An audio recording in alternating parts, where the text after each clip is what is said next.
Hello everybody and welcome along to today's video, where today I'm starting a sort of series of new videos that will probably continue for like the next 4 years or something, because basically, as you can see from the title, I'm reviewing An Unearthly Child, the very first Doctor Who story. From the start of this year I've begun a marathon of every single Doctor Who episode ever, because I've never watched all the way through. I've watched a lot of Classic Who, but never all of it, so I thought now was a good time to begin starting watching everything right the way through from 1963 to 2017 at the moment, but by the time I finished it, it'll probably be like 2019 or 2020. I'm planning to watch the reconstructions for all the missing episodes, and obviously I've got getting all the DVDs for everything that's been released and still exists from the archives. So it's going to be a long old trek, and these videos are not really going to be sort of scheduled as such. It's just going to be very much when I get around to watching the episodes, because I don't have any sort of real structure or plan of how I'm going to watch the story, or when I'm going to watch the stories. It's literally just going to be, I feel like watching Doctor Who today, okay, let's watch the next Classic Who serial. It's literally just that. So it's probably going to be one serial a week, which would equal 4 years or so. So it's going to be a while, but I have started it off. I have watched An Unearthly Child, so let's get straight into it and review An Unearthly Child.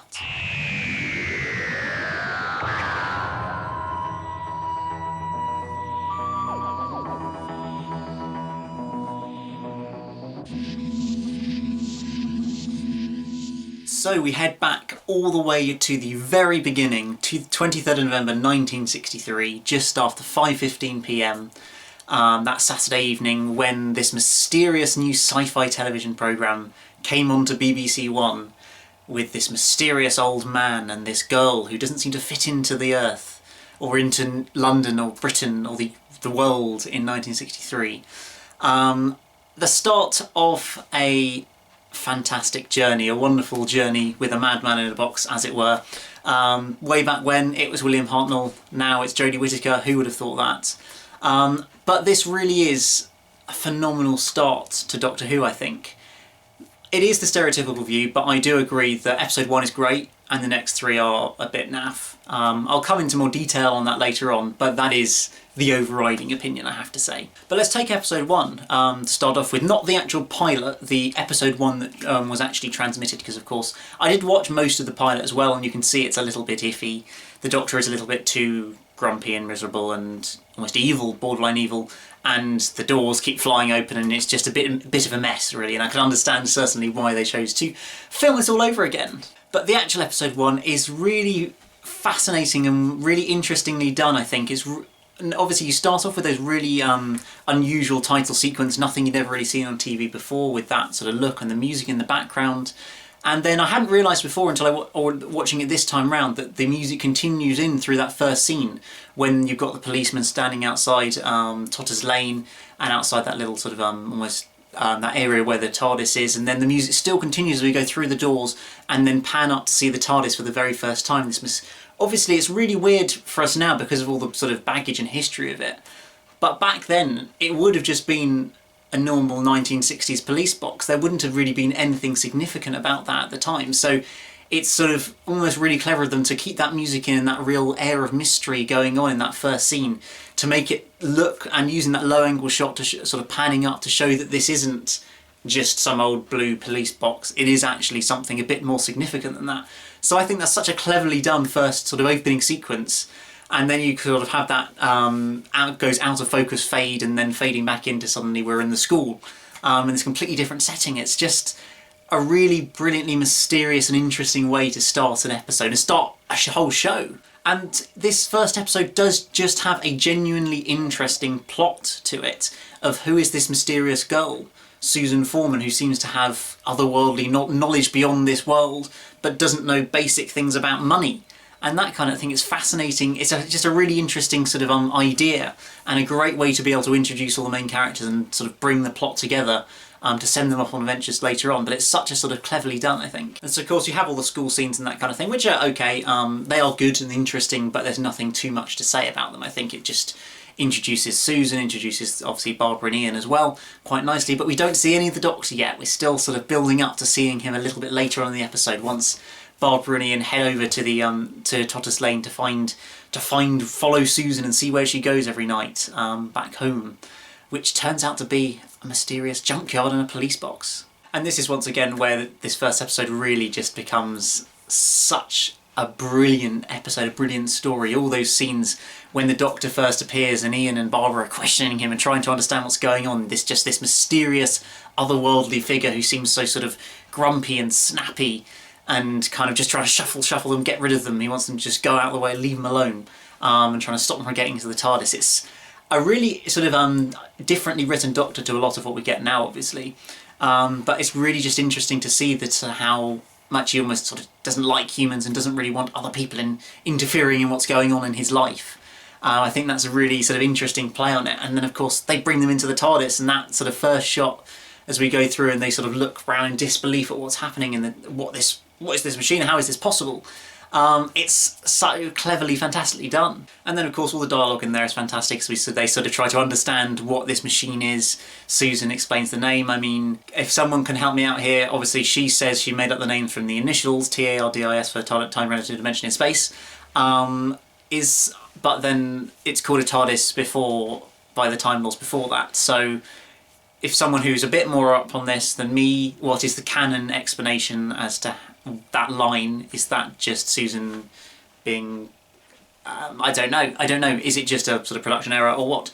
Do let me know in the comments below, because I'd like to know what the canon answer is to that. But then just throughout this scene we really see this mysterious, mischievous almost Doctor who won't let them go. He's sort of like, you've wandered into my world, that's it, you're staying with me now. And he's almost borderline evil, you feel like, at this point. And traps Barbara and Ian in there essentially, won't let them open the doors, and then sets the TARDIS off in motion. And that scene, or those sort of shots and style they use when the TARDIS is set up in motion for the very first time, I find absolutely captivating. The way they integrate the title sequence minus the logo again to sort of show the vortex of the time vortex of the 1960s essentially, with this really sort of weird electronic synth sort of radiophonic workshop music in the background that's getting really sort of high pitched and intense. And you keep fading in shots of all the characters looking a bit disturbed, sort of fading in and out of shots within that. It's just such cleverly done and feels sort of really innovative and driving things forward. For 1963, this really does feel like fantastic television. I'm sure it is very different to anything that was on at the time, and I think that really worked to its sort of advantage. It almost feels ahead of its time a little bit in the style it uses. It does feel quite sci-fi, it has to be said, but that's because it's a sci-fi show. And it does just have that air of, as I say, feeling like it should have been made 20 years later. It's just absolutely brilliant. And so that's where the first episode ends pretty much, when they end up back in 100,000 BC meeting all the cavemen and that kind of thing. And obviously this is where unfortunately it does go downhill. Basically the cavemen are a bit... we don't really care about the cavemen plotline very much. And the plot essentially is the Doctor and co walk out of the TARDIS. They go get a bit distracted. The Doctor gets sort of captured by a caveman, and they spend 3 episodes trying to escape the cavemen. And when they have the chance, they have to go back and help them, and then escape again because they need to. And if they make fire and everything, and it's just, it's pretty. It almost feels like a bog standard classic Doctor Who plot. From the very first episode, but it feels like the sort of thing you got with slightly naff plots of escape capture. Style plots that we got in a lot of classic Doctor Who. It sort of was setting the stalwart, I guess, for what was to come, but it did just mean that it was a little bit uninspiring a plot. And I quite like the stuff of sort of about them all trying to make fire and sort of bringing I think a fairly real plot line of the cavemen and what's going on there. I thought I quite liked that, but overall the rest of the story just wasn't really that good, it has to be said. And I guess some of the few things that did just bug me a little bit, already, I haven't watched a huge amount of the first Doctor's era. I have watched this episode before, but it was probably a good 4 or 5 years ago, so I remember very little about it. And it did just strike me personally that Susan in particular was a little... I know she is meant to be a 15-year-old girl. Not that she really looks like, she looks more 20, as far as I'm concerned. But she is just a little bit whiny and screams a lot. I know that's the typical classic Who companion, but it does just grate a little bit. I find that it feels unrealistic that she's that pathetic and whiny and screaming when bad things happen and everything. And it just feels a little bit overdramatic, some of her emotional and sort of outbursts that she has when things go wrong. So that just sort of got a little bit annoying at times. Barbara doesn't do it too much, and obviously Ian and the Doctor are fine because they're men and all that way back when 1960s sexist male-female ideals, shall we say, from back then, but it did just grate a little bit, I found, for me, that she was a little bit too pathetic, maybe, if that's not too harsh a term for her.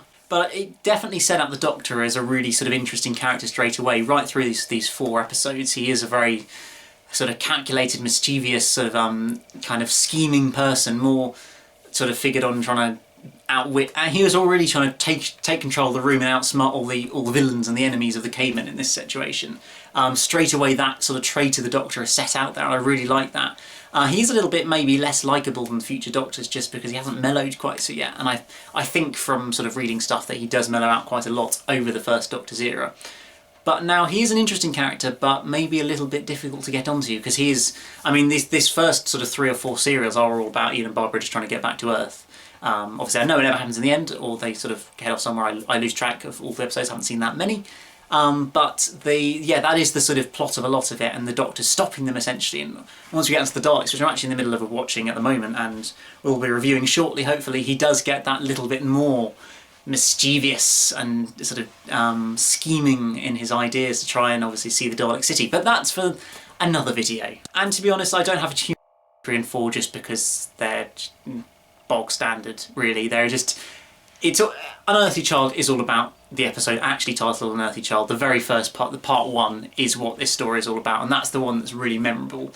2, 3 and 4 are just not that good, but that doesn't really matter. It's that episode 1 needed to be this good and be sort of designed in that style to really kickstart the show and make it work, and I think that's what it pulled off absolutely brilliantly. So overall, I'd probably give it a sort of 8.5 out of 10 for episode 1, but then probably only a sort of 5 or a 6 out of 10 for episodes 2 to 4, so maybe a 7-ish out of 10 overall if I had to put a number on it, but it's quite hard to rank these sort of episodes. But it was enjoyable enough after episode 1. But what about you guys? What do you think about this story? Are you like me? Do you just like the first episode and think the rest of it's a bit naff? Or do you actually enjoy the whole story a lot? Or do you think that even episode 1 just isn't that great? I'd love to hear from you guys what you've got to say about this episode. And as I say, I will be back at some point with a review of the Daleks. Obviously, I'm watching the Daleks sort of right now. I'm 3 episodes in so far, so at some point a video will come together with a review of that. I don't know quite when. I don't even know when this one's going out at the moment, so just have to sort of wait and see for that one. And gradually over several years probably, there will be a review of every single Doctor Who story on my channel, I hope. But that's it from this one, so remember to like this video, subscribe if you're new here, follow me on Twitter at EMS_Productions, where I'll be giving updates on what videos are to come. If you want to sort of keep track of what is coming up on my channel, do check me out on there. But other than that, I'll see you again very, very soon for another video. Goodbye!